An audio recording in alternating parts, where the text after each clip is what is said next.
சென்னையில் கடந்த தீபாவளியை விட இந்த தீபாவளிக்கு காற்று மாசுபாட்டின் அளவு 20 விழுக்காடு அதிகரித்திருப்பதாக தமிழ்நாடு மாசுக்கட்டுப்பாட்டு வாரியம் தெரிவித்துள்ளது.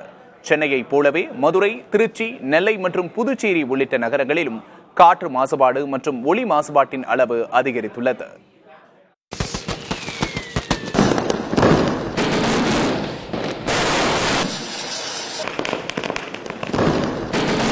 தமிழ்நாட்டில் இந்த ஆண்டு தீபாவளி பண்டிகையின் போது பகல் நேரத்தில் காலை 6 மணி முதல் 7 மணி வரை பட்டாசு வெடிக்கவும், இரவு நேரத்தில் 7 மணி முதல் 8 மணி வரை பட்டாசு வெடிப்பதற்கும் அனுமதி வழங்கப்பட்டது. இந்நிலையில் தமிழ்நாட்டில் மொத்தமாக 39 இடங்களில் தீபாவளி பண்டிகையின் போது ஏற்பட்ட காற்று மாசுபாட்டின் தரவுகளை தமிழ்நாடு மாசு கட்டுப்பாட்டு வாரியம் வெளியிட்டுள்ளது. அதன்படி 90 விழுக்காடு இடங்களில் காற்று மாசுபாடு கடந்த தீபாவளியை விட இந்த தீபாவளிக்கு அதிகரித்திருப்பது தெரியவந்துள்ளது.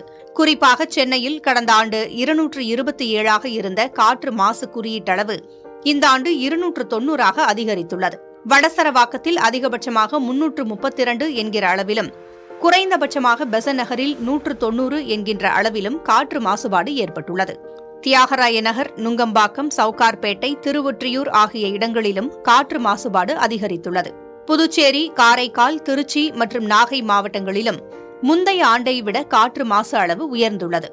இதன் மூலம் சென்னையில் தீபாவளி தினத்தன்று ஏற்பட்ட காற்று மாசை 1 மணி நேரம் சுவாசித்தால் 2 சிகரெட் பிடிப்பதற்கு சமம் என்பது தரவுகளில் தெரிய வருகிறது.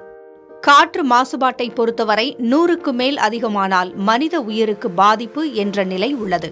காற்று மாசை போலவே ஒலி மாசின் அளவும் அதிகரித்துள்ளது. இந்த தரவுகள் தீபாவளி பண்டிகையின் போது சுற்றுச்சூழல் சார்ந்து கவனம் செலுத்த வேண்டும் என்பதை உணர்த்துகிறது. புதிய தலைமுறைக்காக செய்தியாளர் பாலவெற்றிவேல், நவநீத கிருஷ்ணன்.